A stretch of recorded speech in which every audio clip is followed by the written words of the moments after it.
And colleagues, I think Councillor Hargreaves, I think, will take the chair for that application.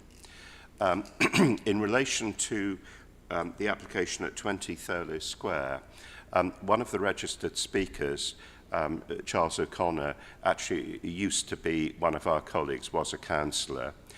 So obviously I and several of my colleagues know him. I haven't discussed the case with him. In fact, it was only just yesterday when Councillor Mackover and I actually visited the site. That was the first time, in fact, I'd seen the details of what's being proposed. So when we get to that, I feel that I can sit on that part of the meeting. Okay. Now, there are no minutes actually this evening, so I can move straight on to, it might be helpful if I indicate the order in which we're going to consider matters this evening.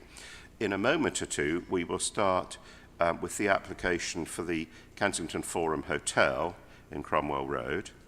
We will then move on to Perksfield, the application in Earls Court Road, Thurlow Square, then Kensington Memorial Park, Earls Walk, Holbein House, Carlisle Square, an entrance to a car park in World's End Estate, Edith Terrace, and finally concluding with the application on the King's Road. So that's going to be the order in which we consider items. And I will say in advance, thank you for bearing with us if your interest is in something that's quite a long way down the agenda. Okay, in that case, I think we should get underway immediately with the application for the Kensington Forum Hotel, Cromwell Road, and I think Alice Culver. Alice, you're going to introduce this, aren't you? Correct. Thank you, Chairman.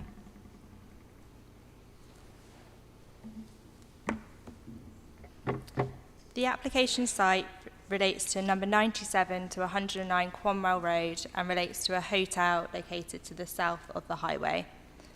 The application property can be seen identified on the red arrow on the slide in front of members this evening. The application itself seeks planning permission for works to the ground and first floor level. This includes a ground floor extension, alterations to the openings, and alterations to the existing podium and entrance walkway. To show the site in context with the proposals, this slide shows the site plan. This has been printed and is before members this evening. It should have been with you as part of the addendum. So just to talk you through the plan in a bit more detail, the green areas show the location of the proposed ground floor extension, which can be sited here and here. The areas circled show the existing and the proposed entrances. Members may have noted from the officer's report that revised plans have been received during the course of this application. I'll talk members through those openings in a few slides along. However, these openings have been reduced to what was previously shown. Members may also note, shown on this plan, the area shaded in the pink colouring. That is the area protected by the Garden Squares Act. This slide shows some photographs of the existing building. I just draw members' attention to photograph number 2, which shows the existing terrace at first floor level. This is where the proposed ground floor extension is to be sited.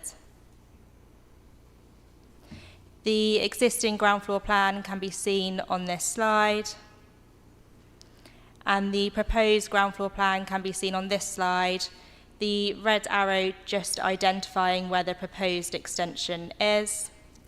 As mentioned within the officer's report and previously, revised plans have been received at ground floor level to remove the openings which were previously located on this reception room just here with my cursor.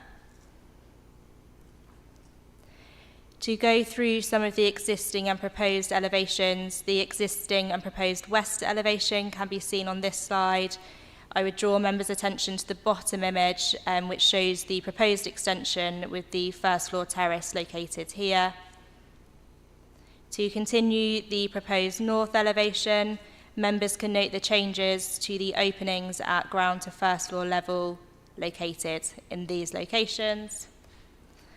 The proposed east elevation can be seen on this slide, and the proposed southern elevation can be seen on this slide.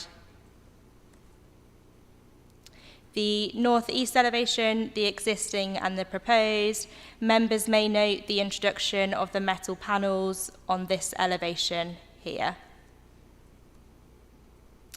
The existing and proposed entrance can be seen on this slide. And to give members a little bit more detail on the proposed materials, they can be seen on the slide on the right-hand side, and then a cross-section through the proposed extension with that first floor balcony can be seen in this image here. That concludes my presentation. The officer's recommendation is to grant planning permission subject to the recommended conditions set out within the officer's report. Thank you. Good. Thank you very much indeed. Now, we've got speakers registered for this. So if I could ask the objectors, perhaps you could indicate where you are in the chamber. Very good. And I think we've agreed that you've got up to 3 minutes shared between you. So you're obviously local residents, so please, whenever you're ready, do go ahead. Thank you. Good evening, Chairman. Good evening, councillors. We would ask that permission is refused for this application. The proposal to build a ground floor extension with a first floor terrace above, adding a further 59 square metres of usable hotel space, is not acceptable. It will double the height of the first floor and dominate the Victorian terrace dwellings on the other side of Ashburn Gardens in terms of noise, visibility, enclosure, invasion of privacy and further loss of light. We note that the local plan 2019 states there must be no unacceptable harm to amenity or to the residential character of the area when considering proposals for the upgrade and expansion of existing hotels. The planning officer's report at 6.14 states there will be, quotes, no significant detrimental impact in relation to loss of light or outlook, quote. This confirms there will be a detrimental impact on the dwellings nearby, albeit not a significant one. The harm is unacceptable. The proposal does not comply with the balancing test in policy CF8 on page 154 of the local plan. The application follows planning permission recently granted for the creation of a 2-storey rooftop building at the top of the tower and a history of accretions and additions to the building and hotel activities over a number of decades, having a negative impact on residents' quality of life and their appreciation and enjoyment of the garden. This has got to stop. A line has to be drawn somewhere, and this is it. This application has to be seen in the context of the history of the site and not just taken in isolation. Anything improving the decorative appearance of the buildings is to be welcomed, but given these proposals are so closely intertwined with the application for building works, we cannot, at present, formally support them. We note the applicant has chosen to proceed by way of making a handful of applications spread over a period of many months. We still feel a better approach from a planning perspective would have been to have treated them all as a major planning application, so the proposals and their impacts could have been judged in the round with any compensatory features, for example, improvements to the garden, which could be taken into account. Thank you very much. Thank you. Our view is that the planning team's view that the application does not compromise the conditions for the garden square or significantly reduce the scope for improvement is misjudged. In the last 24 hours, the owner has mentioned a possible land swap and showed plans that show an extended walkway along the side of the reception or the reception rooms. So I think the council's missing an opportunity to deal with what itself has described as an unresolved legal situation that relates to the garden as a whole. And we want to cooperate, we want to see a better forum, but at the same time, We see no reason for there to be an extension, and we don't understand why the ground floor is not addressing the garden. Thank you. Okay, thank you very much indeed. There may well be questions, but before we come to that, can I invite the representatives of the applicant? Would you like to, who's going to present this? Mr. Emerton? Yeah. Thank you, Chair, and good evening. As an aside, I noted a comment from a local resident in the committee report suggesting that the Forum Hotel shouldn't have been built in the first place. Whilst there may be little argument on this point in the room, we all must work with what we are given.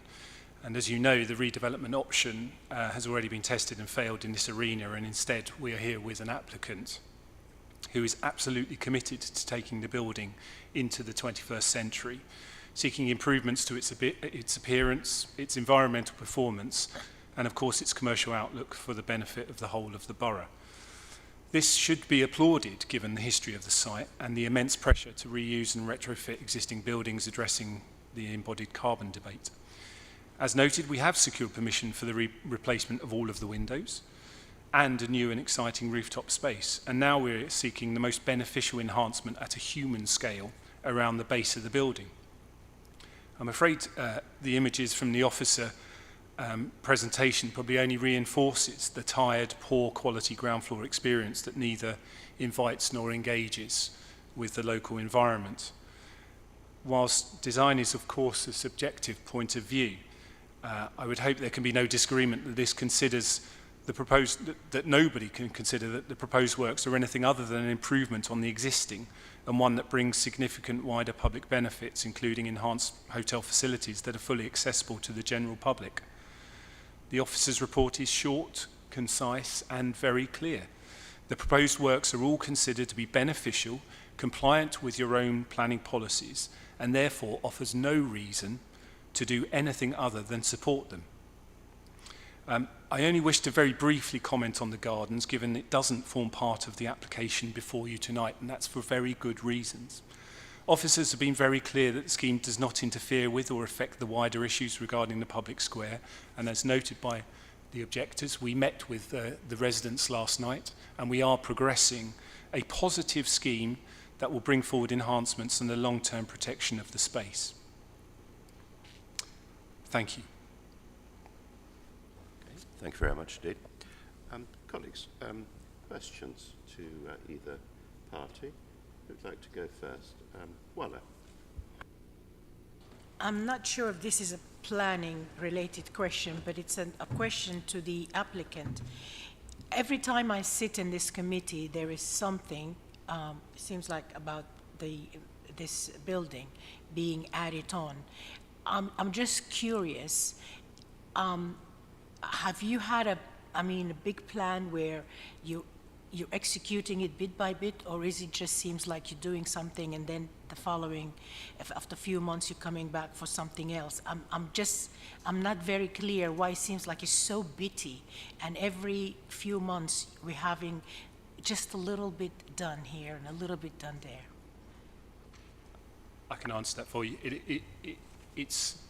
You're right, it's not necessarily planning related, it's more commercially driven by a project that is a substantial project which will take 2.5 years to complete, and it is driven by the need. For example, that we secured, the initial planning permission was to secure replacement of 800 plus windows on the building, and that was required early in the process because of a requirement for a lengthy procurement of those windows to design, order, and have those windows ready.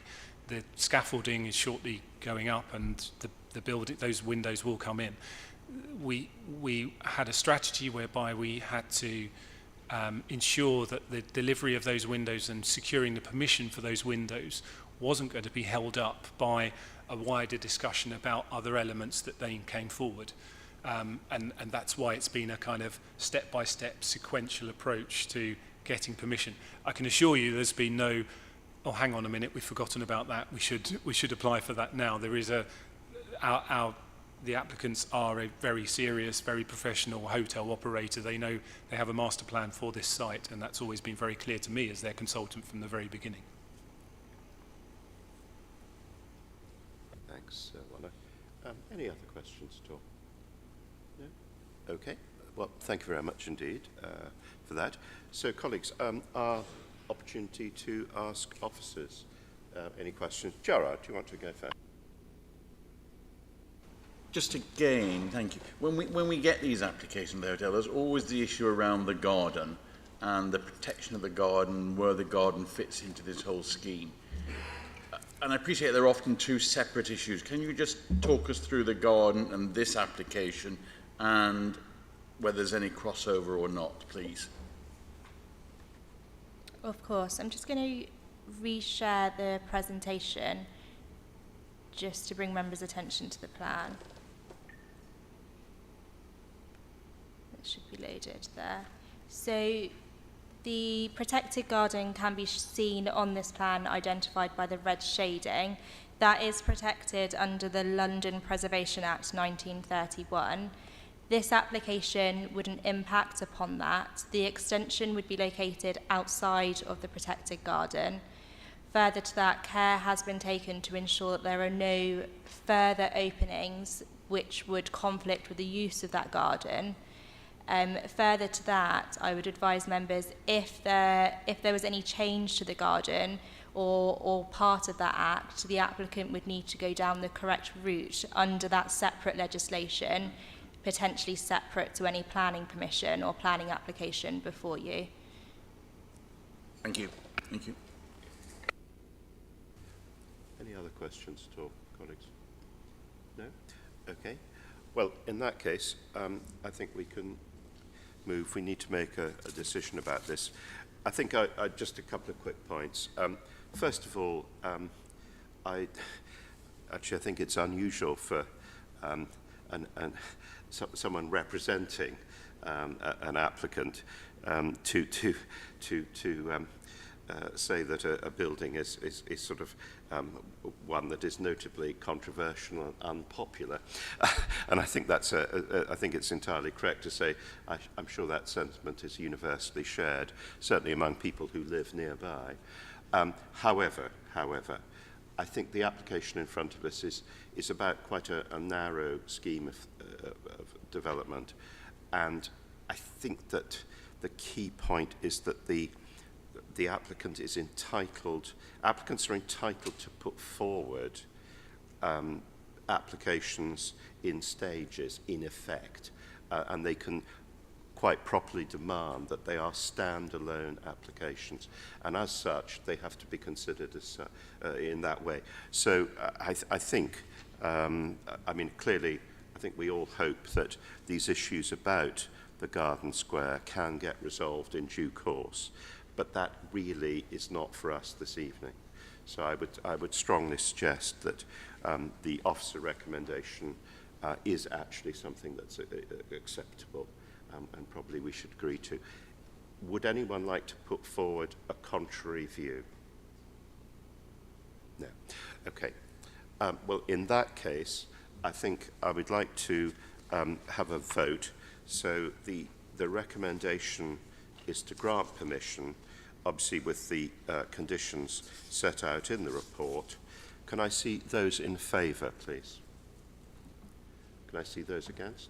No, so that's granted. That's separate. Thank you very much indeed. Thank you.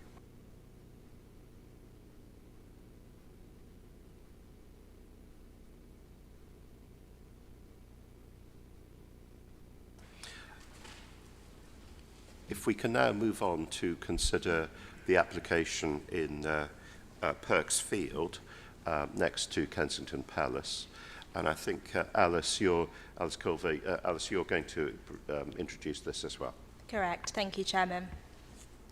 Before I start my presentation, I would draw members' attention to the addendum report. Within the addendum report, you've got some additional representations received and also an amendment to Condition 9 and the introduction of Condition 22, which relates to the submission of details.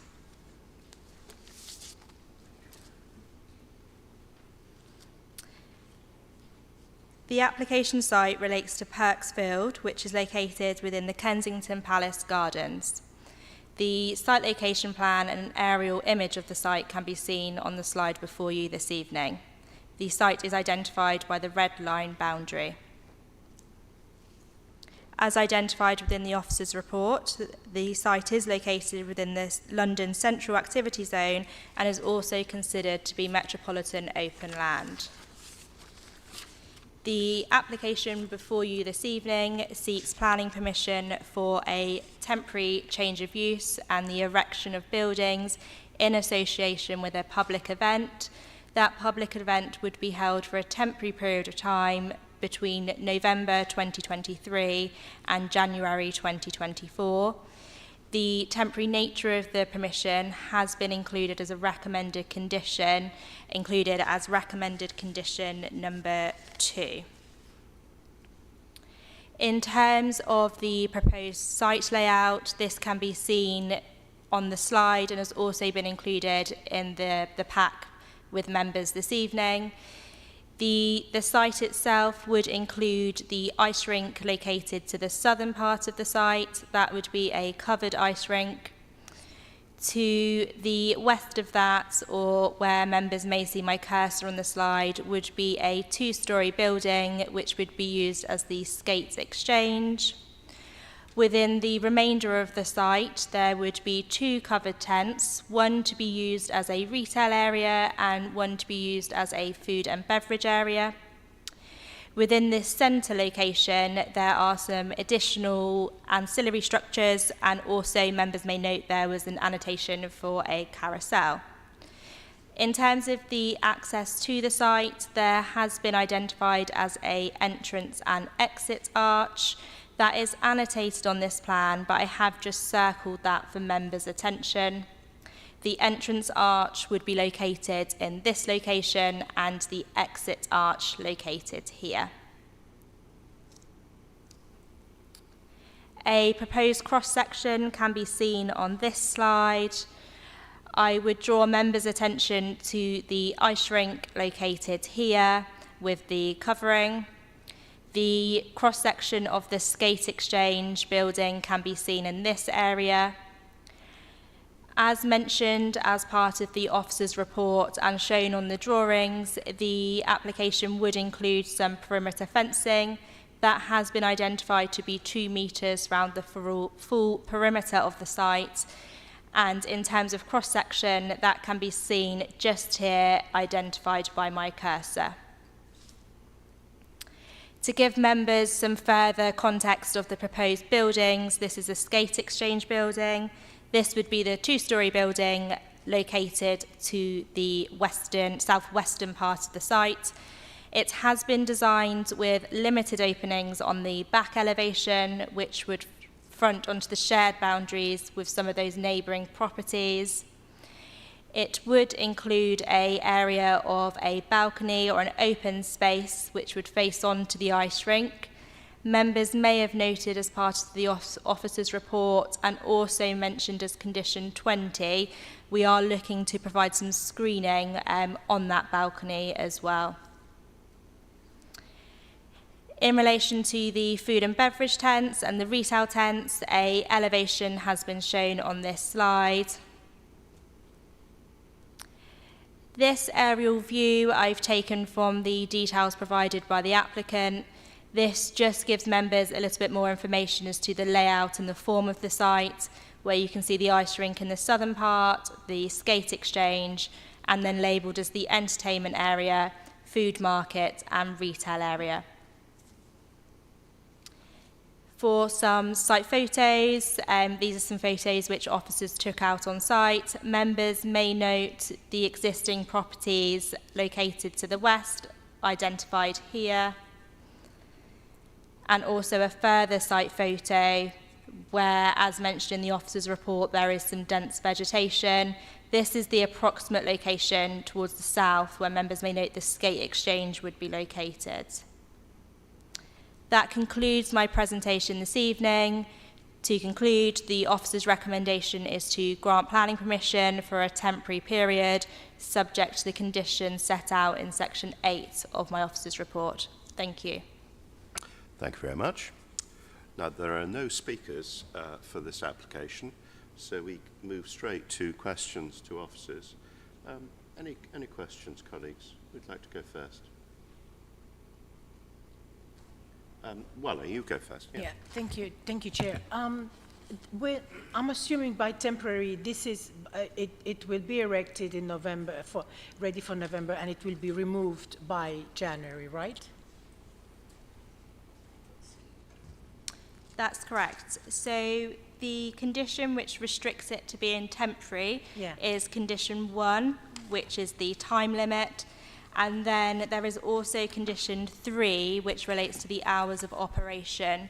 So within that, we've got the hours of operation to be from the 30th of November to the 7th of January, and the use of the site to ensure to include the putting up and the taking down of the structures would be located within or take place within the 30th of October and the 26th of January.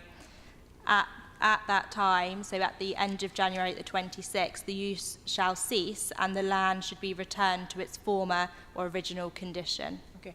My second question is, it's adjacent to Kensington Palace Gardens, which is the diplomatic area where they have a lot of high security residents. Have you had any concern from them? Thank you. So as part of the application, they were consulted. As part of the applicant's statement of community involvement, I believe they were also engaged with prior to the application coming in. We have received some letters from them that members may note as part of the pack put towards you this evening. There are some concerns or some questions raised in relation to security. That has been picked up as part of my officer's report in section 6.5 in relation to crime. We have also, as myself as an officer and the applicants, met with the relevant parties of the Metropolitan Police during the application process, and they have advised us in relation to measures which could be carried out on site to ensure that it is safe and secure. You will note that some of those options have been included as condition 20. My follow-up question on that is, then will that incur extra costs on the council for policing? I don't believe so. They will need to provide a event management plan, which is also required by condition and will be dealt with via the events team. In terms of any additional costing for any additional services, that isn't likely to be a material planning consideration for members this evening, and I wouldn't be able to advise in terms of any financial additional costs that may arise to. Okay, thank you. Any other questions? Sam?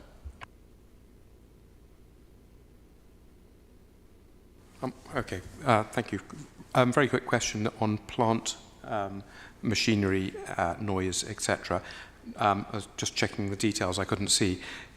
Is there mains power, because obviously there's quite a lot of functions, ice being maintained, etc., or is everything going to be powered off external generators? I see there are conditions controlling outputs and noise from plant and equipment, but just whether is there electrical supply for most of what goes on there? So in terms of the plant that's going to be used on the site, you are correct. It has been reviewed by the Council's Environmental Health Team, and conditions are included as condition 12, condition 13, and also in relation to machinery, condition 18. There is also condition 14, which relates to music in terms of any noise generated by any music located within the ice rink or the carousel. In terms of the plant itself, I believe that is to be, I don't believe it is to be mains operated.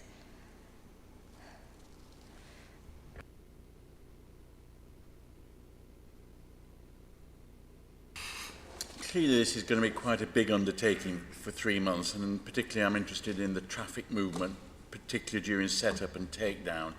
The entrances there are very narrow through the diplomatic area, which is heavily secure, or through, I guess, the Kensington Palace entrance at the other side. Could you just talk us a little bit through the traffic management? And are we huge number of vehicles coming and going in a very secure and confined area? Just give me confidence that we've looked at all that in extreme detail, please. Yeah, so this application has been supported by a travel plan, a transport statement, and also a construction traffic management plan. Those reports have been reviewed by the Council's Highways team and also Transport for London. Conditions are recommended to secure a final version of the construction traffic management plan. However, no concerns have been raised from either the Council's Highways Department or Transport for London in terms of any associated impacts during the construction of the development. Could you perhaps just show us on the maps where the entrances will be, where the traffic will come in and go out? I believe it would be this entrance here where vehicles would be to enter in forward gear. There would then be a turning circle and they would exit in forward gear as well. So just show that on the fields side. Oh, it is just located to the west of the Europarks car park here. Right. And the pedestrian access would be this route here. Because again, I guess there'll be a lot of people coming and going in quite a short periods of time during the day. Correct. And a lot of the activities on the site were presumably subject to licensing applications, all the retail and all of that. I believe they may need to secure separate applications or separate licensing as part of the Licensing Act. However, that would be separate to any planning permission. Yeah. Thank you. Thank you. I've just got a couple of quick questions.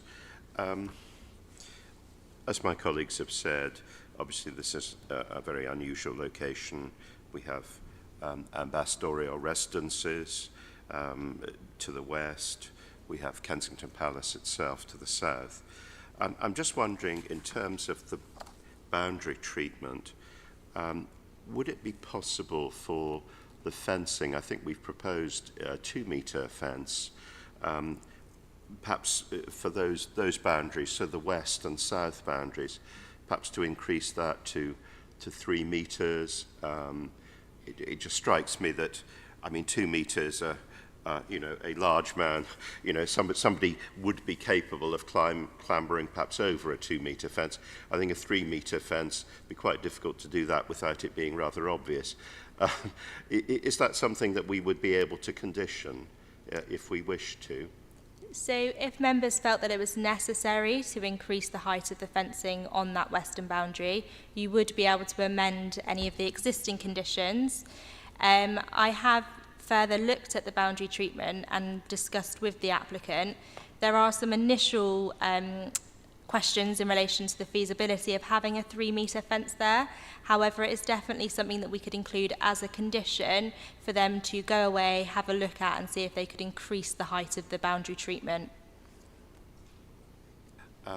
And my final question, it's not actually been mentioned by any of my colleagues, but if we wish to, presumably we could cut back the hours. I mean, I think a skating rink is, it's sort of popular entertainment, perhaps with quite a lot of family element to it.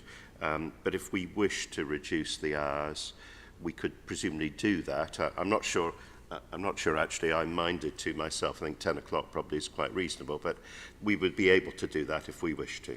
Is that right? You're correct, Councillor. So the times of use are restricted by condition 3.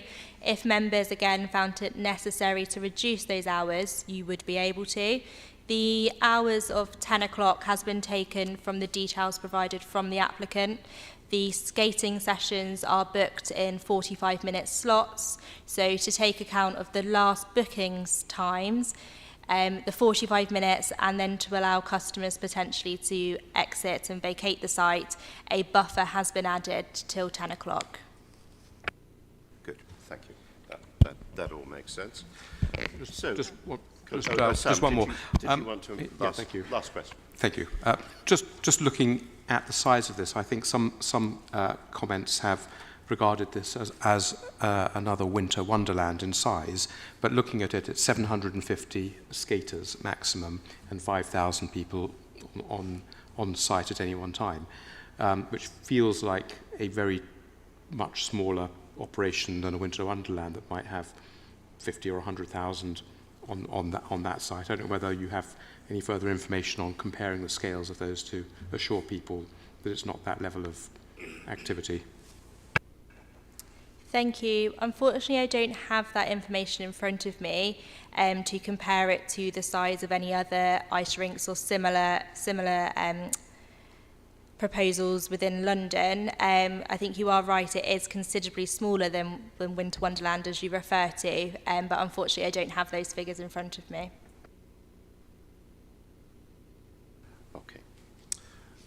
Okay, so we need to make a decision on this. I would suggest that increasing the boundary fencing by the embassy buildings and Kensington Palace itself is, if it's something we're able to do, I think that makes sense. I'm inclined to say that 10 p.m. cut-off is reasonable in all the circumstances, but I'm open to comments. How do colleagues, how do you feel about these points? Certainly would support the increase to 3 metres of the fencing, because I think that's the side where we'll get most disturbance from those houses. I guess the 10 p.m. The skating would stop at something like 9:30 or 9:15 to allow that time buffer for people to change and get out. Can you just confirm the timings on that? Yeah.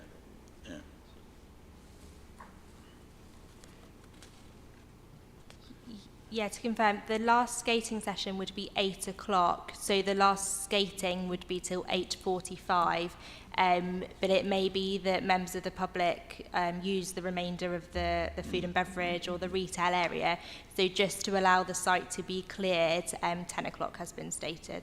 Okay, thank you. Good. Any other points?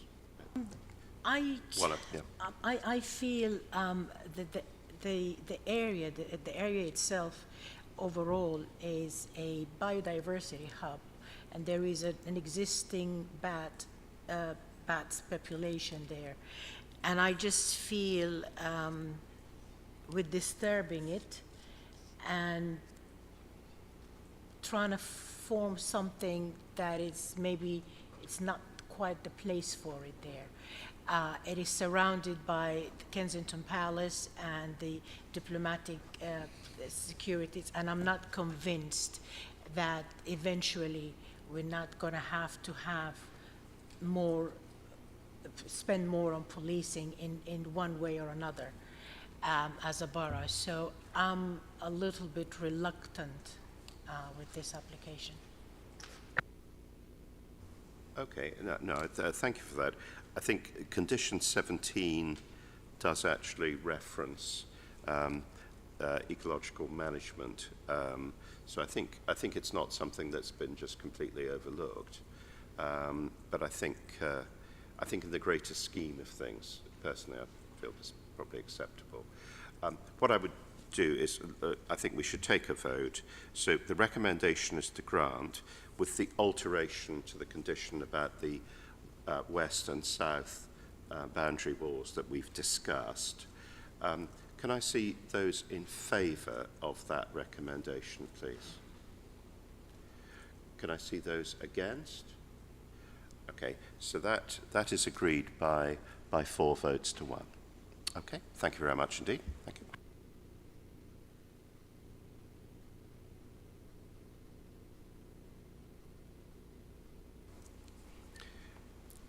If we can stay in the North Pack, actually, and consider the actually, sorry, I beg your pardon.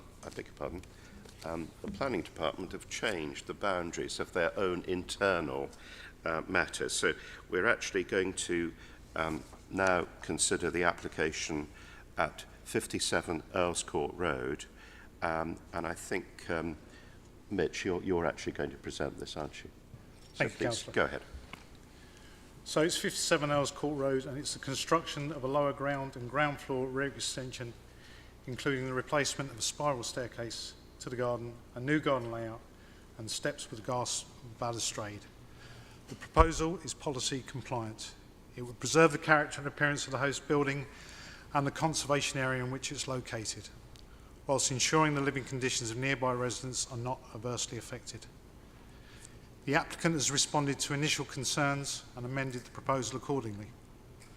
The stairs down to the rear garden have been pulled back to create an equal depth across the width of the lower ground floor extension. The ground floor infill extension has been pulled back in line with the closet wing.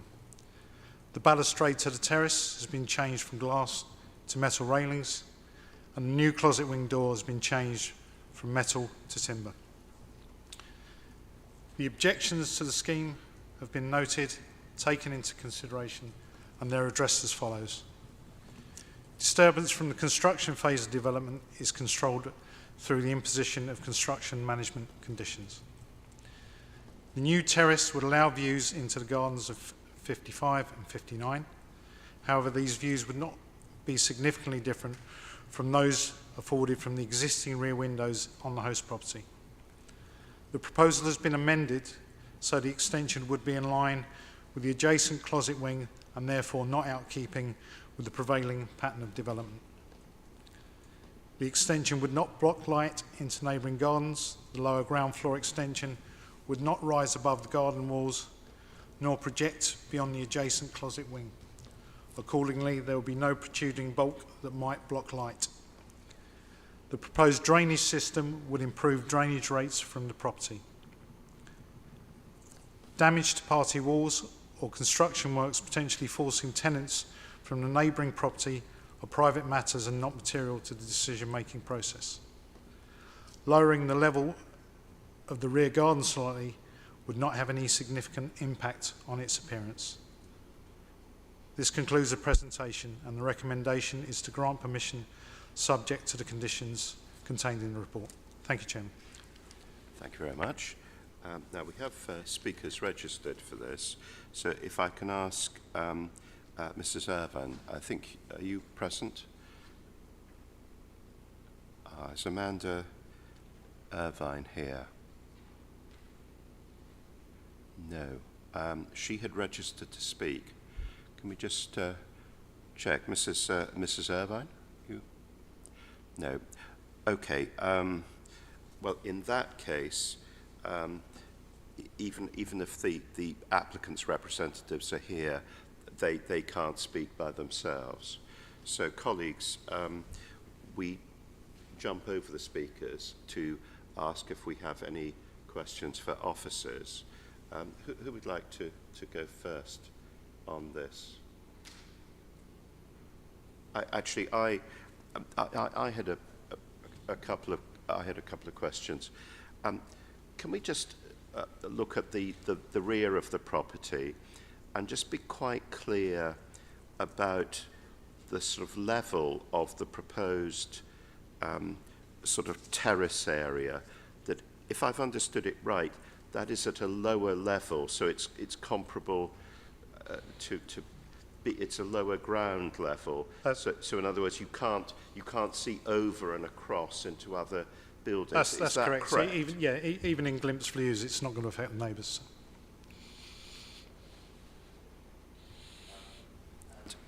Also, I noticed one of the objectors mentioned the point about drains, and I think, everywhere in this area, which is, it's very near where I live, the drains normally run immediately at what would be the historic rear of the properties as originally built. We obviously have our SUDS conditions and things. I don't know, is it worth perhaps adding an informative, if we were minded to point out that Thames Water need to be consulted if you're doing some work that may relate to drainage and the drainage system. Is that reasonable? Yes, that's entirely reasonable. Colleagues, any other? No. No. Okay. Well, it seems my colleagues don't have questions for officers. I think it's worth adding. I think it's worth adding an informative about the need to consult Thames Water if there are issues relating to drainage, because I think that is important. I think overall the proposal does seem to be something that's acceptable. It's close to things that are happening in nearby properties, and important things about sensitive enclosure or overlooking, I think, are probably satisfactorily addressed. Are there any other comments, really? No. Okay. Well, thank you. In that case, I would suggest we can probably move to a vote. So the recommendation is to grant with the conditions attached, plus I would suggest the informative that I've just discussed. Can I see those in favour, please? So that is agreed. That's unanimous. Thank you very much indeed. Thank you.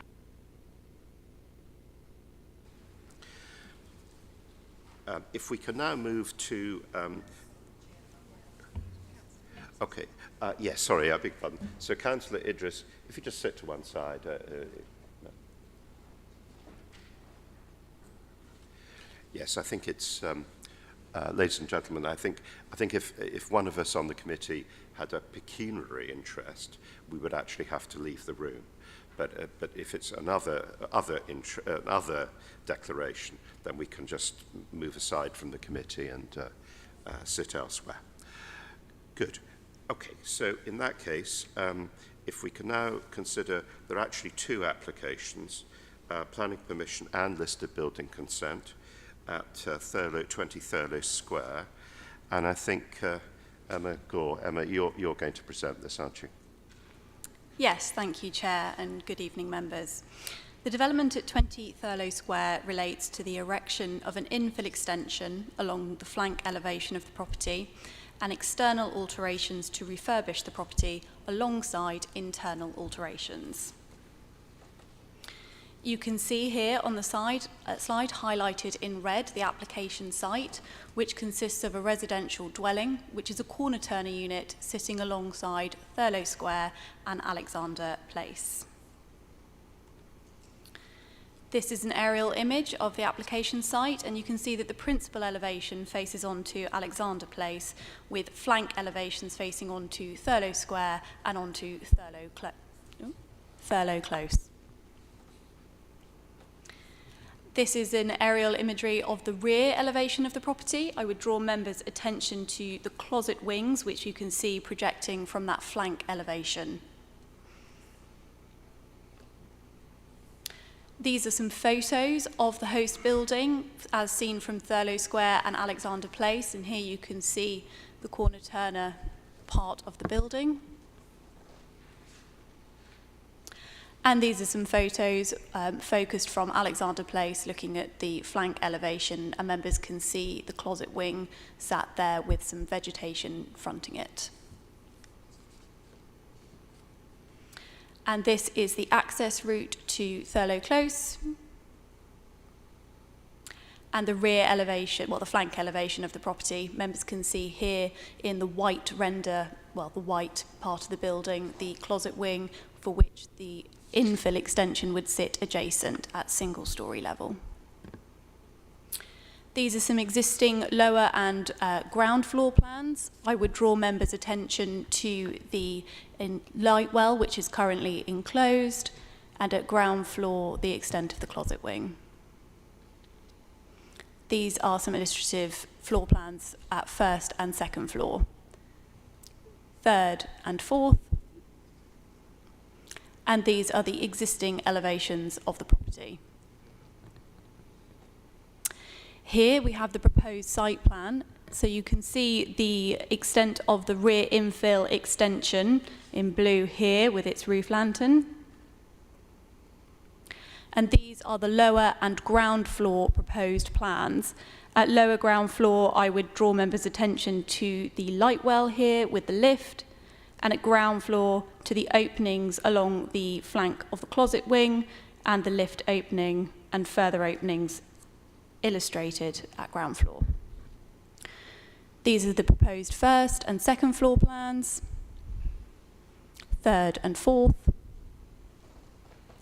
the roof plan with a roof light, and the elevations proposed for the property. Here, members will be able to see in blue the rear infill extension, and indeed on the section the extent of the opening. That concludes my presentation. The recommendation for the planning application is to approve, and the recommendation for the listed building consent is to refuse. The papers are set out, and I would draw members' attention to the addendum reports. Apologies for the mic, it's cutting in and out a bit. Okay, thank you very much indeed for that. Now, Ms. Chung, do you think we should, the planning application is recommended for approval, there are no objections, and there are no speakers about that. Should we take a decision on that first, or should we make two decisions at the end of our discussion?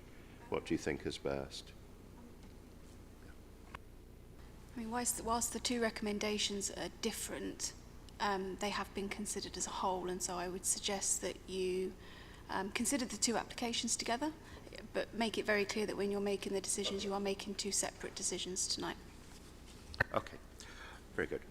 Well, in that case, I would like to call, because one of the recommendations is to refuse permission for the list of building consent, I'd like to invite the agents for the applicant to present to us. So you have up to 3 minutes shared between you. So I don't know who would like to go first, but do go ahead. Thank you very much, councillors and officers, for hearing us tonight, and it's very nice to be back. We're here to talk about 20 Thurlow Square, and specifically the listed building consent application. Just by way of background, I don't know the applicants, I've never even met them. I'm just helping pro bono because I was consulted while I was still a councillor, and I was surprised at the very hard time that the council have been giving these applicants who are just trying to restore very sensitively this house for their retirement. It's great that Councillor Husband and Councillor Mackover came to visit the site, because until yesterday when Miss Gore came as well, officers had never been to the site before, and that includes the conservation officers who've taken such a hard stance on this application. It was great to be able to show the councillors this house, which is Grade 2 listed, and introduce them to some of the top professionals involved, some of whom are here this evening to answer questions. They come from the well-known architects Donald Insel Associates and also Martin O'Rourke, the heritage consultant. As the councillors saw, this house is in a very tatty state and in need of a really sensitive and scholarly restoration. The applicants have been trying to do that since 2019 when they bought the house, but have reached an impasse over one small issue, which officers won't budge over. Because it's taken so long, officers have come and gone, and it's been a moving target for the applicants, with each new officer trying to interpret the demands of the last, but changing the requirements slightly. 5 different officers have been involved over the course of the applications. The applicants have conceded almost every point that the council have raised. The significant concessions include leaving out multiple changes to the basement, bedrooms, bathrooms and conservatory that the applicants wanted, but that they were willing to concede. Awkward changes to the lift, which only connects the ground floor and basement, resulting in reduced access. But the red line for both the applicants and seemingly the officers has been this doorway in between the room in the original closet wing and the new conservatory. We didn't cover it in great detail in the presentation, but I hope you got the point. It is a crucial point for the applicants as it will significantly affect the relationship between the original room and the new conservatory. For the conservation officers, a 1.5 metre wide doorway will apparently harm the heritage significance and remove the cellular character of the rooms. So this entire standoff of several years comes down to the question of whether 50 centimetres of wall can or cannot be removed, which is 1.14 square metres of hidden original brickwork. The applicants have even guaranteed that the original bricks could be reused elsewhere in the project so that there's no loss of historic fabric, but the conservation officers have dug their heels in and refused to move more than 10 centimetres. They offered to agree a token increase from 90 centimetres to 100 centimetres, such that the listed building application is recommended for refusal. One aspect that's particularly surprising is that officers have repeatedly said that all other aspects of the scheme are acceptable, and that if the applicants agree to the 100 centimetre opening, then the application will be approved. However, now that the application is here at committee and officers need to justify their intransigence, they've rowed back from the earlier position and come up with a list of new issues in the committee report, some of which have never been raised before, that they say make the scheme unacceptable. This seems a pretty contradictory and slightly unhelpful approach. I'm usually a great supporter of heritage concerns, and officers will remember many occasions when I spent rather a long time debating the width of glazing bars or something similar when chairing this committee. But here the heritage concerns seem wholly excessive, inflexible, and ultimately counterproductive, as this point is so important to the applicants that they do not want to proceed with the scheme at all without it, and so the officer's position may ultimately lead to the house being sold and a much less scholarly and sympathetic scheme coming forward. This proposal, therefore, squarely meets the optimum viable use test. One second more, Chairman. It's cost the applicants literally hundreds of thousands of pounds in professional fees to get to this point, and nearly 4 years with 2 pre-applications, 2 listed building applications. Right. Thank you very much indeed. Thank you very much. No, I understand the points you're making. I guess there probably will be questions. Who would like to go first on this? Sam, you visited along with myself yesterday. Good evening. Thank you. I think maybe a question to the heritage consultants.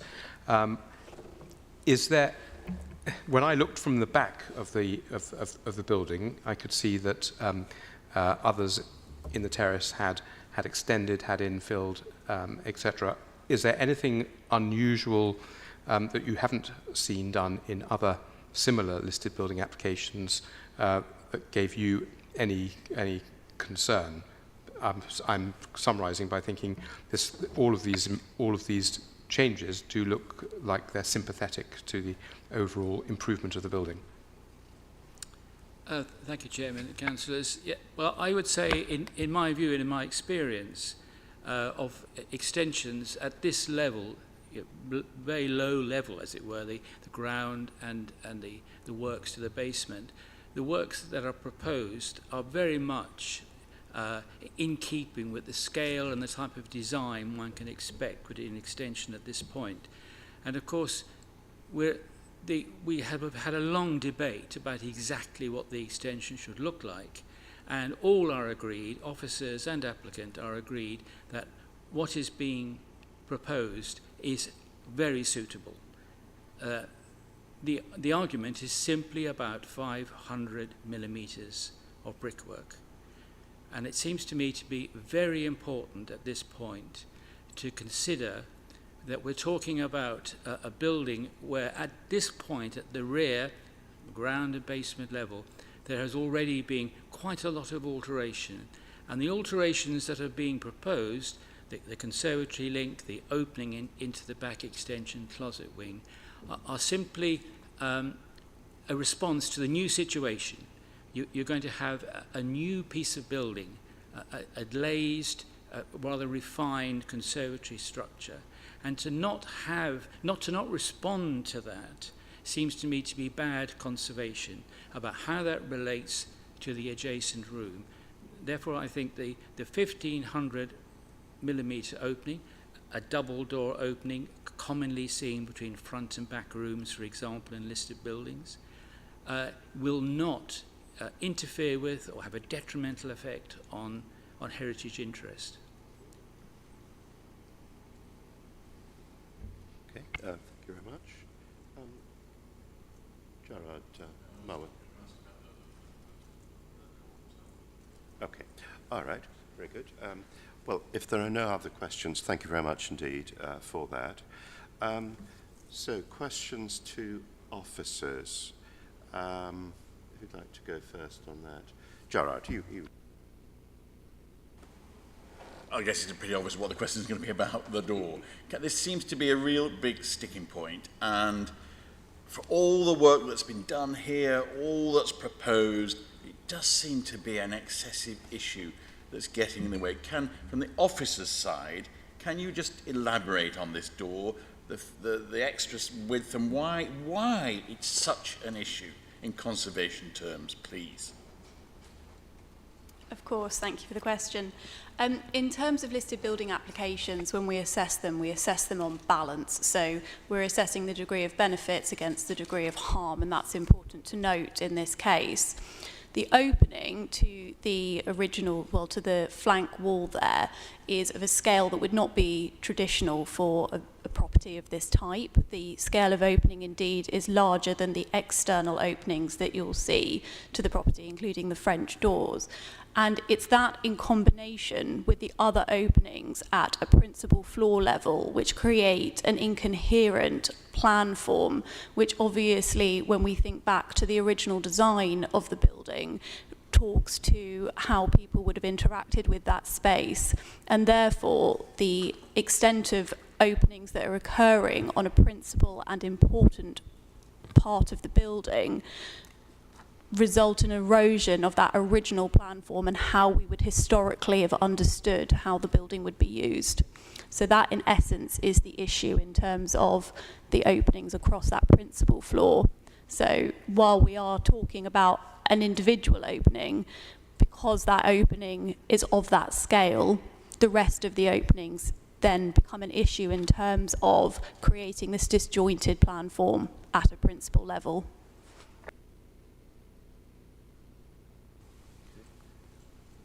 Questions? No. I mean, I'd just like to pursue Councillor Hargreaves' point there. I mean, the opening that we're talking about, it's in a room that is at the rear of the property. I think it's been established that the closet wing is actually an original part of the building, but it would go out onto what would become a traditionally designed but modern conservatory type structure. Again, we're talking about the rear of the building. It does strike me that it's something that its significance seems incredibly modest for somebody, and I appreciate you personally are not the person who's driven all of this, but it does seem a rather modest matter to create such an enormous delay about and to actually attempt to justify refusal of listed building consent. I don't know, do you have any further comment? I know you've spoken when Councillor Hargreaves asked you the question earlier, but is there anything you'd like to add, really? I think it's just important to note that listed buildings are protected both externally and internally, and the ground or principal floors of a building in hierarchy are very important, and they're important to our understanding of why the building was designed architecturally that way and how people would have used those spaces. So the scale of the opening is modern in its form. It doesn't speak to the age when the building would have been brought forward, and the scale of openings across this principal and hierarchically important part of the building erode our understanding of the historical plan form, and I think that's the crux of the argument from a conservation perspective. Okay, all right.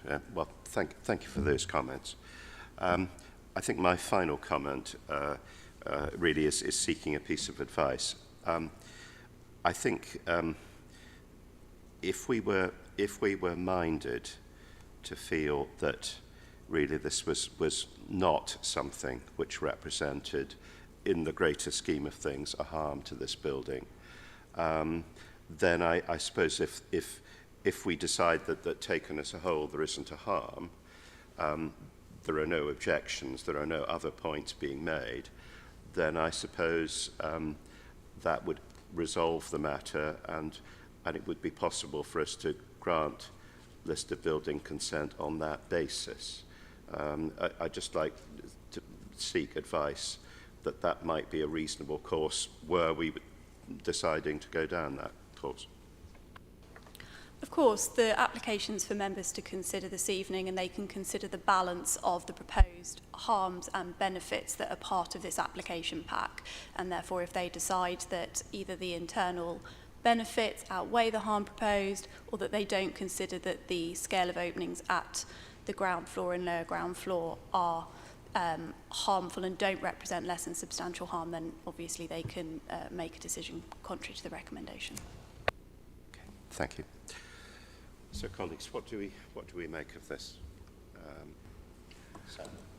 Yeah, I would propose that that the application for listed building consent is acceptable. Looking at the report, I've had the benefit of seeing the whole property in person, which maybe officers haven't had that same opportunity throughout their discussions. Their conclusion, I'm not minded to agree with, which they're saying the alterations would result in an incoherent plan form. We're talking about 50 centimetres extra of opening. I don't see how that can make so much of a difference. And a loss of historic fabric, we're talking about a handful of bricks compared with what must be tens of thousands of bricks in the house, all of those bricks being reused. The other points having been deemed acceptable before. So I'm minded to grant on the basis that there is no harm being done by the proposal, by the application. Thank you, Mr. Chairman. I think I'm minded along those lines. I mean, the whole issue of conservation is a delicate balance, isn't it? It is a delicate balance, and in the end, one has to make a judgment one way or the other. I do think that the issue on the door opening, for me, is not a big enough issue to turn it down on itself. But I do respect that it will change the image of it, the appearance of it, but I don't see it as such a significant issue to turn it down. Okay. Very good. Well, I think I can see where we might be going on this. First of all, if we can consider the planning application, so this is recommended to be granted with the conditions attached. Can I see those in favour of the recommendation to grant planning permission, please? So that is agreed. Next, we have the recommendation which is to refuse listed building consent for the reasons set out in the report. Can I see those in favour of that recommendation, please? Can I see those against? Okay, Councillor abstains. Okay, so that recommendation is not adopted. Can I see perhaps Councillor Mackover, perhaps he would like to propose a resolution to grant listed building consent following our discussion? I propose. And is that seconded? And that's seconded by Councillor Hargreaves. The reason, presumably, Councillor Mackover, being that we consider that on balance there is not a harm caused to the listed building by the proposals, and on that basis it should be considered acceptable. Is that correct? Okay, so that resolution has been put forward. Can I see those in favour of that resolution, please? Can I see those against? Okay, so that resolution is carried by 3 votes to none, with Marwan abstaining. Okay. Just on that, before we move on, Yes. in terms of conditions then, as we are now granting listed building consent, do you delegate those to officers? There'll be the standard time limit condition, Yes. Compliance with drawings, and then I don't know if Yes. you've got any other suggestions, Emma. Yes, actually, that was apologies. That was my fault in jumping over that. I think colleagues, that's reasonable, isn't it? We delegate that to officers. Good. Thank you. Thank you very much.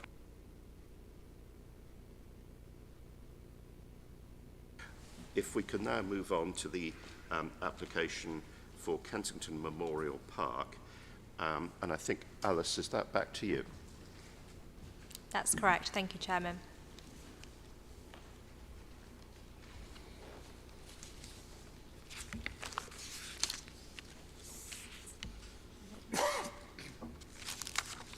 This application application is a council-owned building and therefore is being presented to members to make a decision on the prior approval application.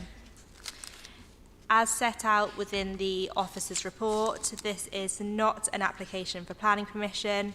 This is an application for prior approval under the General Permitted Development Order.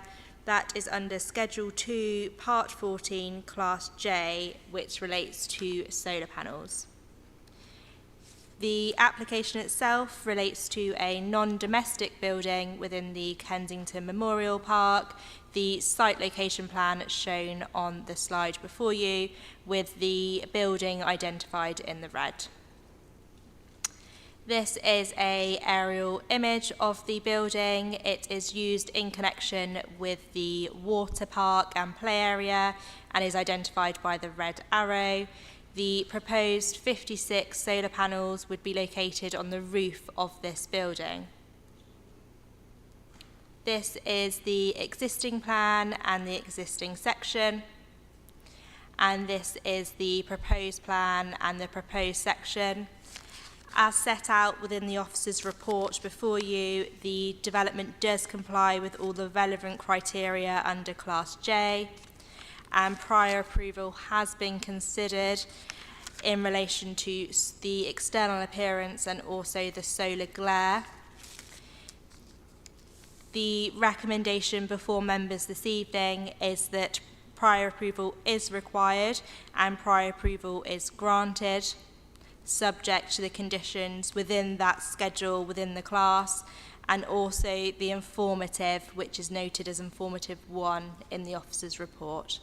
Thank you. Thank you very much. Colleagues, are there any questions about this application? No, I think this has to come in front of us because it's the council's own development. I think we can probably move straight to making a decision. So the recommendation is that prior approval is granted. Can I see those in favour, please? So that is agreed. Thank you very much indeed. Thank you. Okay. I will now vacate the chair, and Councillor Hargreaves will chair the next item.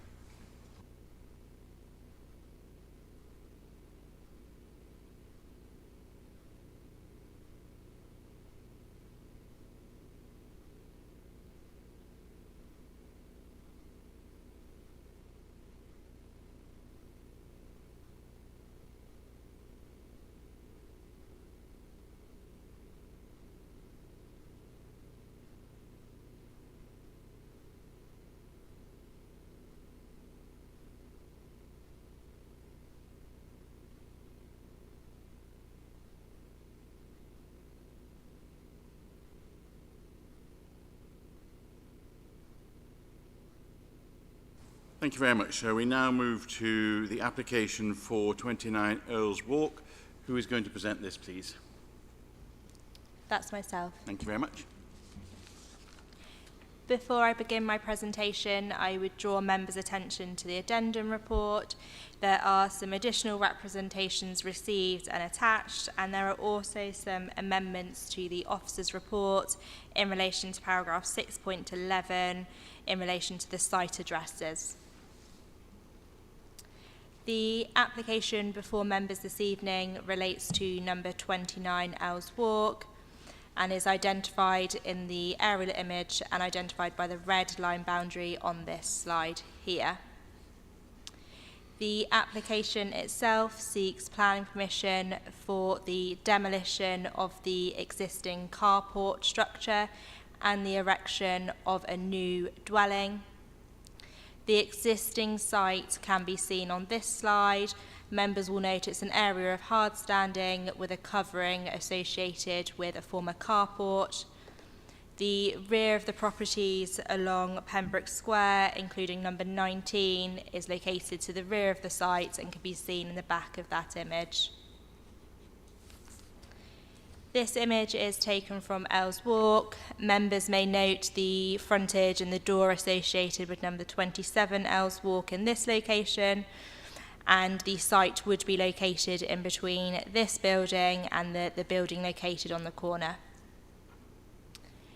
This image is taken from one of the upper windows of number 19 Pembroke Square, and the roof covering associated with the carport can be seen here, and the neighbouring property, which is number 20A Pembroke Square, can be seen here with my cursor.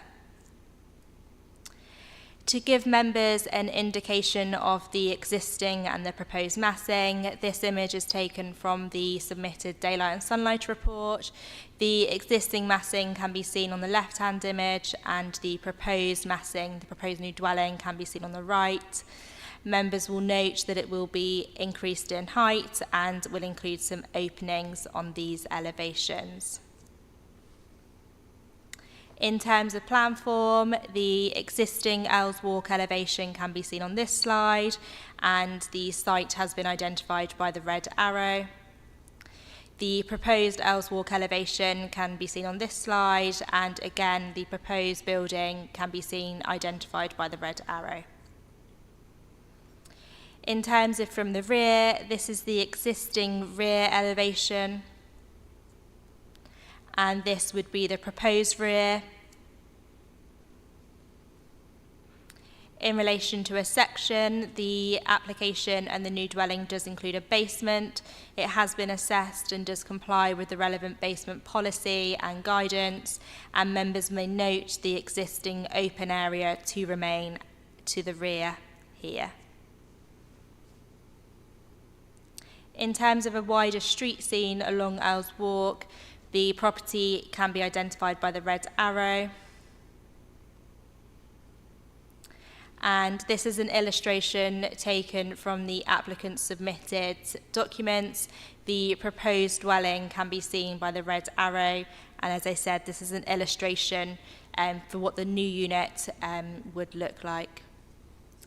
That concludes my presentation this evening. The officer's recommendation is to grant planning permission subject to a legal agreement to secure permit-free parking for the new unit and the recommended conditions set out within the report. Thank you. Thank you very much. Now, we do have some speakers for this application, so I'd like to invite Tim Bolton on behalf of Tim Horner to speak for the objectors. You've got 3 minutes. I'd like to start now, please. Good evening all. Our objection to the proposed development at 29 Earls Walk is threefold, with different timelines. The long-term concern is that allowing the transfer to subjectively a nominee to mean that both listed building and other rules such as parking do not apply to any transferred property will lead to huge changes in the borough for all. Preserving both listed buildings and parking, and therefore access for those that need it, are critical to the area as a whole. The medium-term effect of overdevelopment of the site is clear, with a 5-storey property wedged into where a 2-storey property is the norm. Filling the plot detracts from the already small amount of outdoor space that is available. The medium-term impact will be more developments of this nature. The short-term impact will be significant disruption for the entire square for the duration of the build, which may be considerably more than the 55 weeks estimated. The result of the site being filled means that there's no room left for construction or materials, and indeed the construction statement, which is lengthy, is deemed to be unacceptable by the Director of Planning. We have assumed that the Council has sought expert legal advice on the nominee issue, as an error here could be costly for all. If this is the case, it should be on public record. It is difficult to see how the change of ownership affects the loss of 3 parking spaces. The whole borough is a controlled parking zone, and when number 12 Pembroke Square was refused by the inspector for the loss of 1 space, and 20A Pembroke Square is facing enforcement action over the loss of 1 space, surely the loss of 3 spaces in one fell swoop would seem careless. What has changed to allow this? I would ask that if the Council intends to remove Earls Walk from the conservation area, as its report suggests it has no characteristics of merit, we would disagree. The overdevelopment of the site is in our view detrimental to the area as a whole, but particularly 25 and 27 Earls Walk. If the design were exceptional, this may be justified. However, the report by the Director of Planning and Place describes it as adequate and acceptable, hardly an endorsement. It is accepted for the owner and for the borough to have a property in the space of parking would be an improvement. However, the current design, the sense of overshadowing and enclosure on 27 Earls Walk will destroy its purpose as an artist's studio and defeat the design of the characterful courtyard garden at the front. As someone who also advises developers, this would be very welcome for them, as allowing such overdevelopment would add enormously to the development potential and therefore the value of the properties.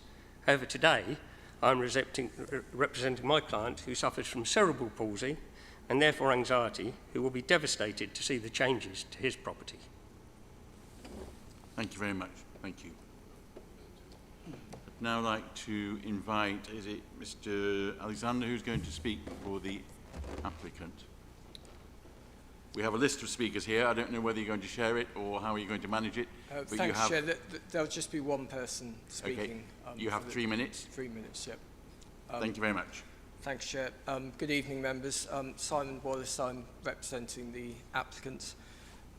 This scheme is a resubmission of an application following a withdrawal last year. The microphone a little nearer to your mouth, please.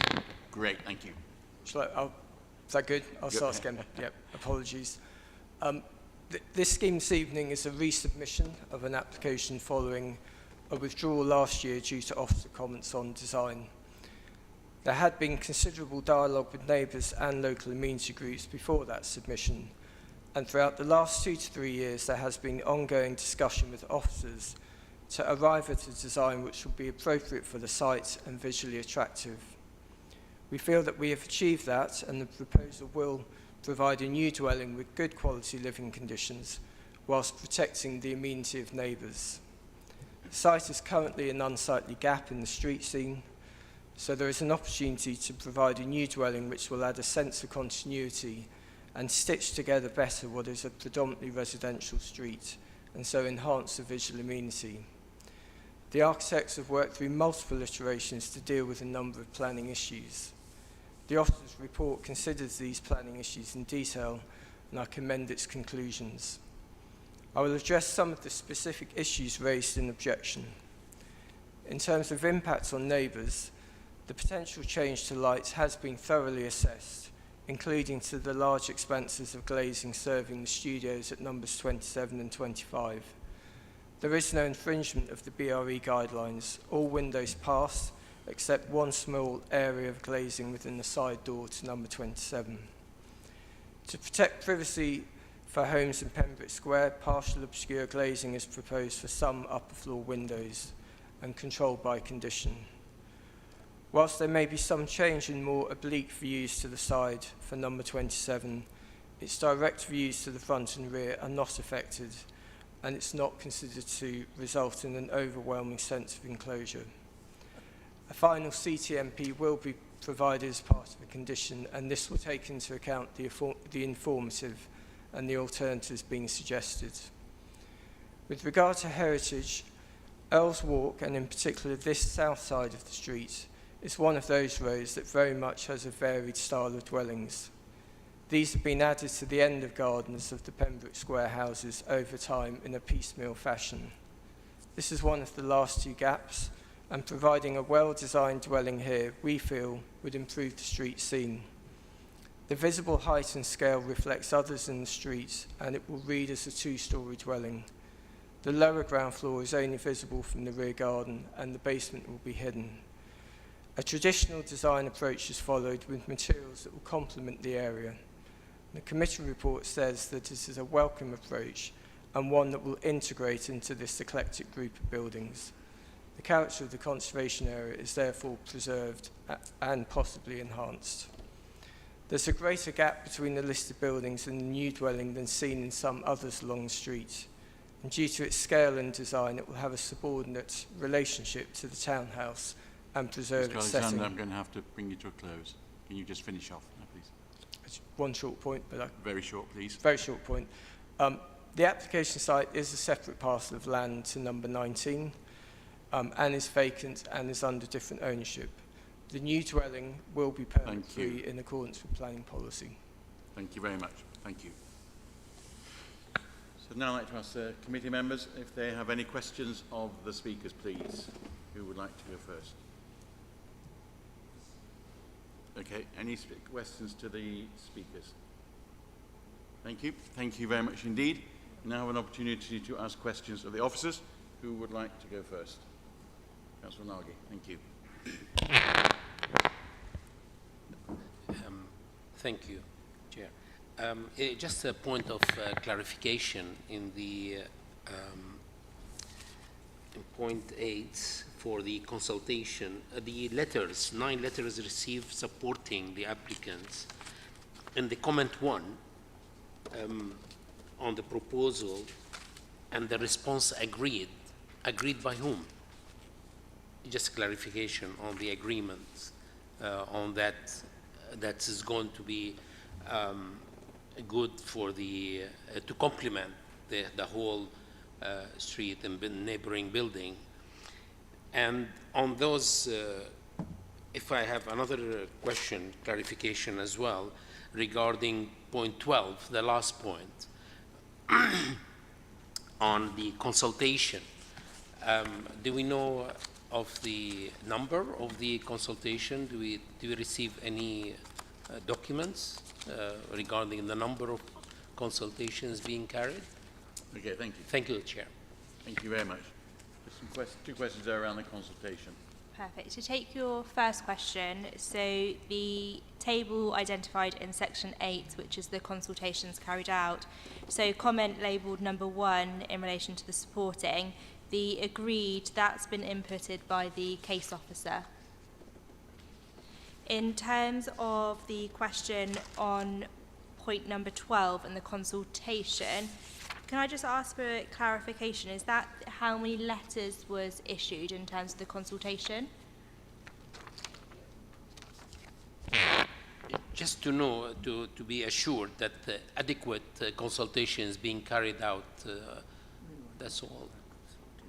Thank you. Yeah, to confirm, the 6 nearby properties were directly notified of the application via a letter. The application was also publicised in the local gazette on the 28th of April, and there was also a site notice posted as well. Sorry, Chairman, if I could just add, because I think the question was in relation to the applicant having said that they had sought to consult with neighbours, which is in 12 of the consultation table. We don't have the information in terms of numbers, but the consultation that Alice has just set out is what we carried out as the local planning authority. Thank you very much. Any more questions to the officers? I do have one. Can you just clarify the issue around parking, because that's obviously caused a lot of concern for the people in the area. A lot of issues around the parking. Can you just be crystal clear on what has been proposed and what is going to happen, please? Of course, thank you. So the application and the officer's report in front of you does seek an assessment on policy CT1, which is the most relevant policy within the local plan in relation to improving uses to car. As part of policy CT1, it does seek for it to be demonstrated that development will not result in any material increase in traffic congestion or on-street parking pressure.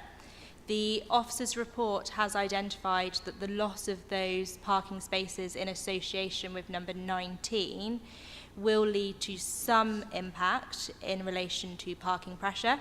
However, it has also been identified as part of the officer's report that the site has since been subdivided and is now not in the same ownership as number 19.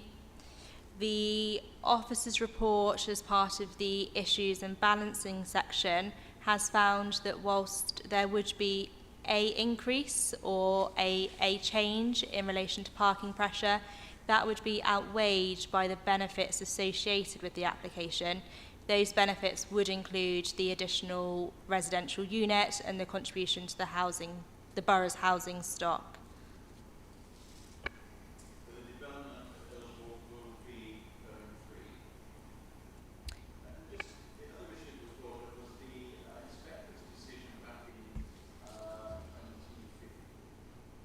the other issue was attached to that was the Inspectorate's decision in 2015. Do you want to just talk about that? Because those two are slightly at odds with one another, aren't they? Yeah, so you're correct. So the inspector's decision in 2015 related to number 12 Pembroke Square. I have gone through the appeal decision and there are some differences. It is also worth noting that that appeal decision is from 2015 and the local plan has been updated in 2019. The inspector does reference some of the impacts on the local street and the parking pressure and has found that that is harmful and therefore the appeal is dismissed. Okay. Thank you very much. Okay, any further questions? Okay, so we now need to come to make a decision. This is obviously a very complicated site, large property going into this small site, but it does appear that most of the conditions and most of the issues have been met. So the recommendation is to grant planning permission on the satisfactory completion of an undertaking or agreement to secure the matters in section 7 of the report with the conditions listed in section 9 of the report. Would anybody like to comment before we move to a vote? Okay. So we now move to a vote. It is recommended that the committee authorise the Director of Planning in place in conditions in situations 1 and 2 listed there. Those in favour, please raise your hands. Anybody against? Any abstentions? Thank you very much. That is granted. Thank you. I now hand the chair back to Councillor Husband.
Thank you very much, Gerard. So if we now move on to the next case, which is Holbein House, and I think Mitch, are you going to present that? Yeah. Yes, Chairman, thank you. Application seeks planning permission for the installation of an external water tanks and pumps to feed the sprinkler system at Holbein House. The proposal is utilitarian in design and therefore contrasts with the detailing of the host building. However, the proposal is not exposed to wider views from the public realm. It is not so demonstrative in terms of its location, its mass, or its bulk to negatively impact on how the host building or its setting is regarded. Ordinarily, there is no right to a maintenance of view. The proposal would be visible from one of the ground floor flats, but due to the separation distance, its presence does not affect the outlook from the affected window of said ground floor flat. The pump would only be in operation once a week for up to 2 minutes. The application has been considered by the Council's Environmental Health team, who are satisfied that any noise from the water tanks would not be so significant as to cause a noise nuisance and therefore cause disturbance to nearby residents. Objections were received, considered, and have been addressed as follows. All applications, retrospective and not, are considered in accordance with policies contained in the local plan and any other relevant material planning considerations. Therefore, of itself, the fact that an application is retrospective neither weighs for or against its acceptability.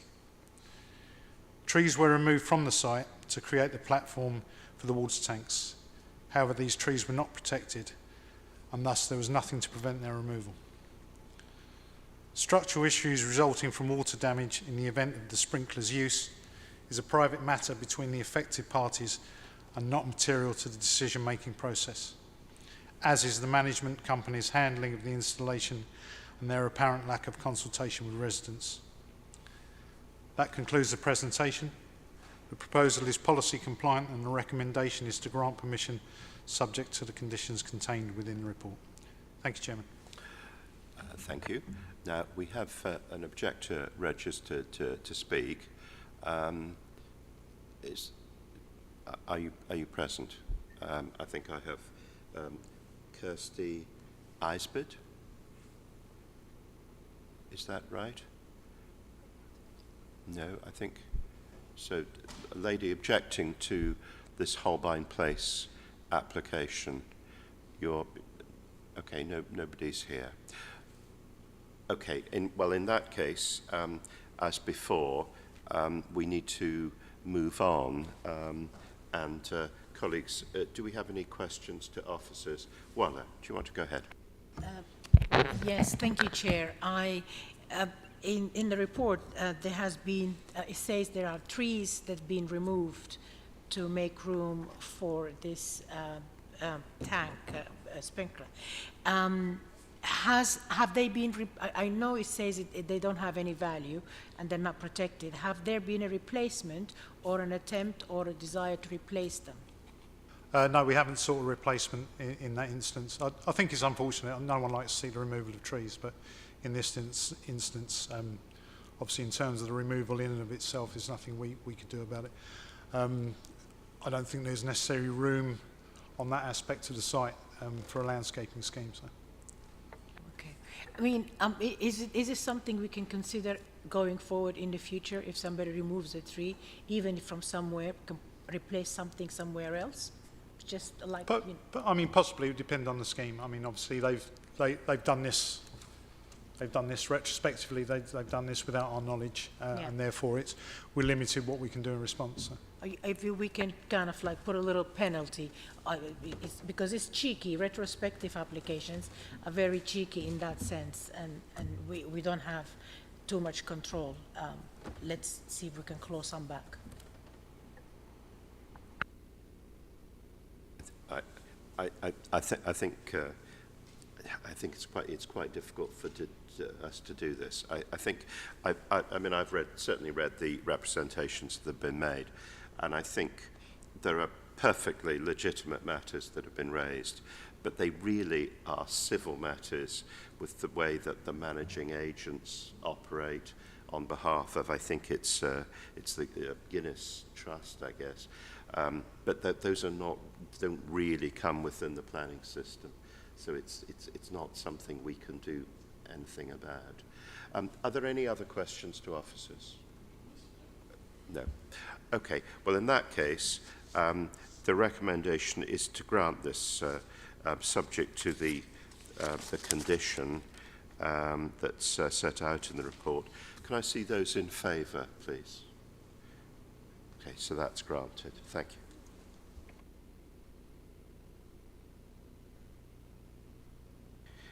If we can now turn to the application 21 Carlisle Square. Mitch, I think it's you again, isn't it? Yeah. Thank you, Chairman. The proposed development is policy compliant. The proposed basement would be an acceptable addition to the site and compliant with basement policy CL7. The infill extension would be discreetly located and of appropriate scale and design. The development would preserve the character and appearance of Chelsea Park, Carlisle Conservation Area, and would continue to ensure good living conditions for those living nearby. The proposed infill extension would be discreetly located at lower ground floor, set back slightly from the closet wing. There's little consistency in the real elevations of the homes in Carlisle Square, but there are other examples of infill extensions at lower ground floor, with the adjacent number 20 being the closest. The extension would be no higher, wider or deeper than other extensions on the host property or its neighbours, and would be subordinate to the main building. The infill extension will not project above the garden wall or beyond the level of the existing closet wing, and there will be no harmful loss of light or sensitive enclosure as a result. The roof terrace would provide a raised level of outside amenity and a higher viewpoint for residents. However, the roof terrace would not protrude beyond the closet wing of the host property and only marginally beyond the depth of the neighbouring extensions at 21A. The terrace would also be a storey below that of number 21A's own roof terrace. The result would be that the outlook from the users of said terrace will be restricted along the length of the rear garden rather than laterally into neighbouring properties. Responses to the objections against the proposal are summarised as follows. Disruption is an inevitable part of development. The disturbance caused as a result is mitigated by the recommended conditions. The effect of the development on the value of the host property is not a material planning consideration. Parking bays may legitimately be suspended for construction purposes. This would not be allowed if it's considered that too many are suspended at the same time. Suspended parking bays will be required to be available outside of the construction hours. Notwithstanding, parking bays are available to anyone who wishes to use them, regardless of whether they are living, visiting, working in the area, and are subject to the parking restrictions locally. Views into the neighbouring garden would not be significantly greater than that from the upper windows of the host property or its neighbours. Imposing a condition removing the use of the roof of the infill extension as a terrace would not be reasonable. Its use as such would not allow significantly different views into surrounding properties that are already available from windows in the rear elevation. And noise generated would not be worse than the use of the existing patio in the same location, one level below. Light through the roof lights would not be directed towards neighbouring properties, and any light spillage would therefore not be considered to be any more harmful than light emanating from the rear windows of the main house. The host property is sufficiently far from the Grade 2 listed property, there would be no harmful impact on its setting. Discrete location in the areas of development further support this evaluation. A flood risk assessment is not required as the property is not in flood zone 2 or 3 and it's not within a critical drainage area. Notwithstanding, a condition is recommended to ensure that relevant sustainable drainage information is provided prior to development. There will be an increase in impermeable surfaces, and a condition is recommended to ensure this information is provided prior to development. The noise, dust and vibration details have been elucidated and strengthened in the amended construction management statement, and those living nearby were consulted. Whilst community involvement from the developer is strongly encouraged, it is not a requirement and therefore of itself not a consideration that weighs against the proposal. Taking all matters in and around, the proposed suite of conditions successfully mitigates the identified harms arising from the proposal. And that ends the presentation. Accordingly, the recommendation is to grant planning permission subject to conditions contained within the report. Thank you, Chairman. Thank you very much indeed. Colleagues, any questions about this? Walla. I've heard you speak about the drainage, but is there any also, have we looked at what have we done to mitigate flood risk? Has there been any studies, or I'm trying to see if I missed something here. Thank you. We feel that prior to commencement, we've asked for additional information on drainage, and therefore we consider that in round, and assuming that was acceptable, the condition would be approved and we take it forward. If it wasn't acceptable, then the development wouldn't commence. Okay, thank you. Gerard. Thank you very much. We'll just go back to the roof terrace bit, because we read in the objections that the neighbouring property at 21A had a roof terrace, but there's a condition. What's the difference in the two roof terraces? that would make one have conditions and the other you're suggesting not? I think the implication was that one of the objections was that there should be the imposition of a condition, so the new roof of the infill extension would be used as a terrace to gate that from happening. If you look at that slide that's up there now, you can just see, it's not the best picture, but you can just see it to the right, the existing roof terrace. And that would be, obviously that's an existing arrangement. The proposed roof terrace will be significantly below that, probably in line with the, you can see where you've got that balcony there at the moment. So it's felt that for those reasons, you haven't got any intervisibility issues.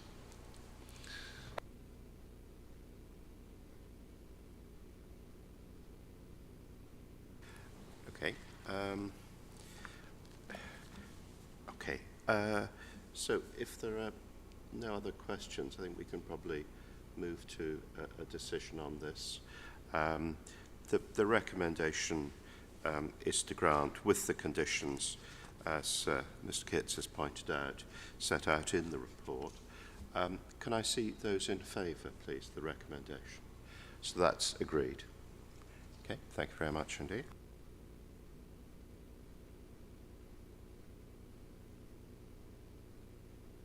And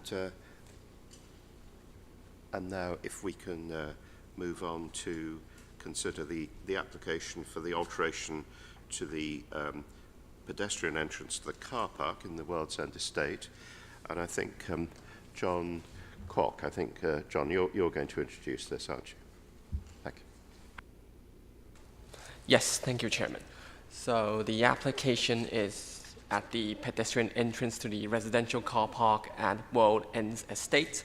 The proposal is to replace the pedestrian door to the car park with a wider door and the construction of a level access, including guardrails and matching paving.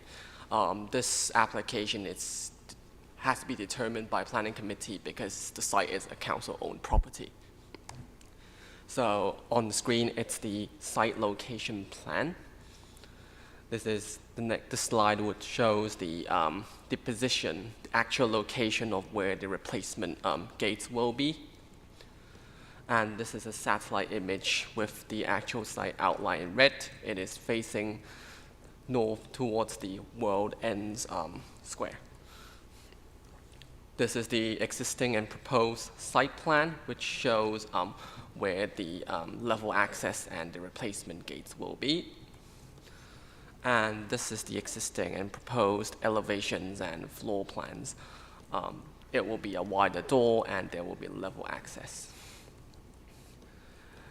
The slide shows the images of the existing situation on site. Members note that the two ground floor lights will be removed to allow for the level access, but that is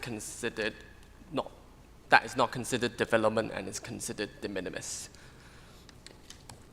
And this is an image to show the wider context of the site. As you can see, where the cursor is, the gate would be positioned next to two existing shops, in between two existing shops. This is the end of the presentation, and members and officers are recommending approval subject to the conditions listed out in Section 8 of the officer's report. Thank you. Thank you. Very good. Colleagues, any questions about this? No. I think a firm no, I think, is the answer to that. So in that case, as John said, this is a council-owned property, so it has to come to committee.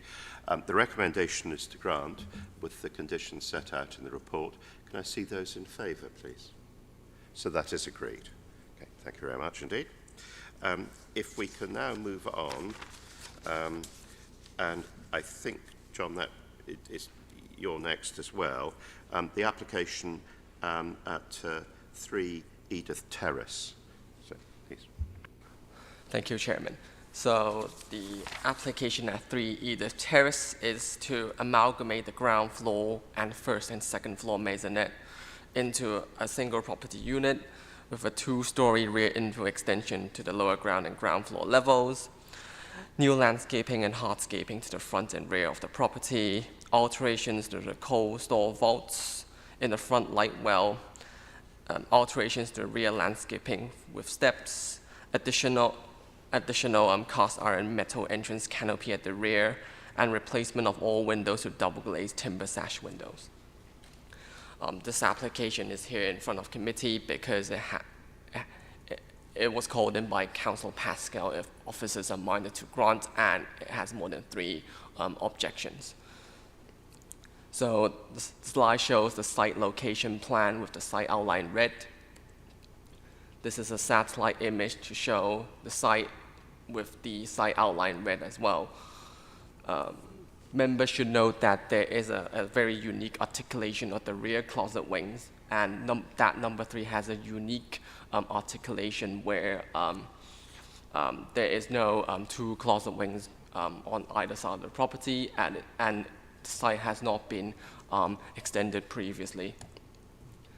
This is the existing lower ground, basement, and the ground floor plan, where the basement flat would be retained as part of the amalgamation, and there will only be a net loss of 1 residential unit, and the resultant residential unit would be less than 170 square meters in compliance with policy CH1 of the local plan 2019. This is the existing first and second floor plan. Here is the proposed basement, lower ground, and ground floor plan. Here is the proposed first and second floor plan. Here is the alterations to the existing front vaults and the light well. There will be new traditionally designed railings which are considered acceptable by officers. And here is a close-up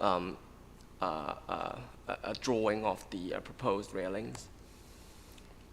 This slide shows the existing and proposed landscaping plan. And this shows the existing front and rear elevations, the proposed front and rear elevations.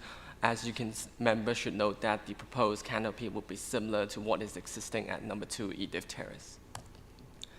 Here are some of the images of the site. The 2 photos on the slide shows the existing front light well and the vaults. And this slide shows a close-up image of the vaults and a front elevation when viewed from the streetscape. The 2 images here shows the rear garden of the site, one looking towards the rear garden at number 4 and the other one towards number 2. This image shows a direct rear elevation when viewed from the existing closet wing to the rear.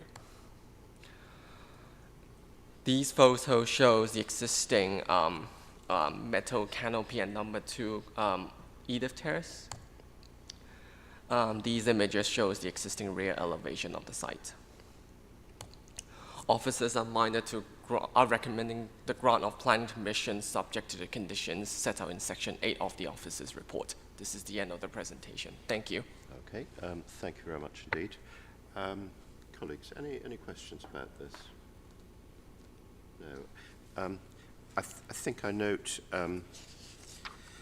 there's reference to the terrace that we've said that there's a condition that precludes the use of flat roof as a terrace. I think, is that right? Just proposed rear extension. Yeah. Yes, Councillor. So condition 11, as shown on Section 8 of the officer's report, would restrict the use of the roof of the proposed extension as a roof terrace. Okay. That is a compliance condition. Yeah. Okay. Very good. Any other questions at all? No. Okay. Well, in that case, thank you. I think we can have a vote. So the recommendation is to grant with the conditions set out in the report. Can I see those in favour of granting, please? So that's agreed. Thank you. And finally this evening, we have the two applications relating to 197 Kings Road. And I think, Mitch, is that, are you going to do that, Emma? Yes, that's me. Okay. Thank you, Chairman. So this is an application before members this evening which relates to the regularisation of a single-storey mono-pitched terrace structure to the rear of 197 Kings Road, which is currently in use as a restaurant and is a Grade 2 listed building. The application site is before you here in red. Members will note the extent of the garden at the back and that the property has been extended historically. This is an aerial view of the site. You can see the mono pitch of the extension here, and that sits adjacent to a modern extension to the listed building. In fact, members can see the historical alterations to the building towards the back and the extent of the garden remaining. These are some pictures of the site. You can see the rear elevation here and the extent of the mono-pitched structure and the link between that modern addition and the terrace structure as it exists. The terrace structure sits on a patio which has been subject to previous approval in 2013 and in 2012. And this is an illustrative floor plan of the current layout. These are views of the elevation of that structure that has been erected. And the recommendation is to approve as set out in members' committee papers, and members' attention is drawn to the addendum report. Thank you. Okay, thank you very much. Any questions about this? Wala. Does this increase the capacity of the restaurant?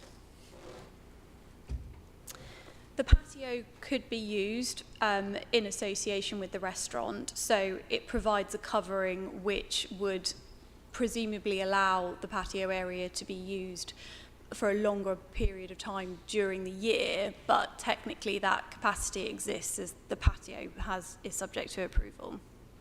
So if there is a potential of it being used for business, is there a time restriction on when? Because my second question is also the noise effect on neighbors. So there isn't a planning restriction on time. I believe that there's a licensing agreement in association with the patio, which is subject to environmental health.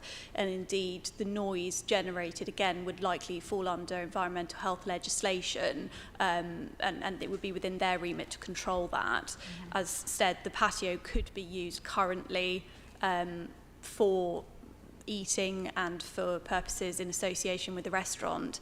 Yeah. So it's really a very minor increase in terms of the usage proposed. So those elements are really covered by environmental health control of such establishments. Okay, thank you. Any other questions? No. Gerard. I guess it's not so much a question, just a comment. This is a site that's doing one of those over the years, increase a bit, increase a bit, increase a bit, and now we've got this retrospective application. That's not a question, or it's just a concern, I guess. Of course, I mean, we've asked them to make the application to regularise it, but the application has been reviewed both by myself and the Conservation Officer, the head of the Design and Conservation team. The extension is considered proportionate and a fairly sufficient part of that garden is retained. So given the scale of the building and the units in the area, it is considered acceptable against that. The proposed building. I mean, anything that would come forward obviously would be subject to a renewed consideration in terms of the overall impact, the character of the host building and the surrounding area, but in this instance it's considered acceptable both to the heritage asset and to the conservation area. Any questions? No. Okay, in that case, well, first of all, we have to consider the planning application. So the recommendation is to grant. Can I see those in favour of granting planning permission, please? So that is agreed, that's granted. And secondly, there is the listed building consent application. Recommendation there is to grant as well. Can I see those in favour of granting that? So that is agreed as well. Very good. That concludes our agenda for the evening. Oh, I see. I beg your pardon. So Councillor Idris actually abstained on both the planning permission and listed building consent. So they were agreed by 4 votes to none, with 1 abstention. Okay. Good. Well, that concludes our meeting. Thank you very much indeed, everyone. Good night.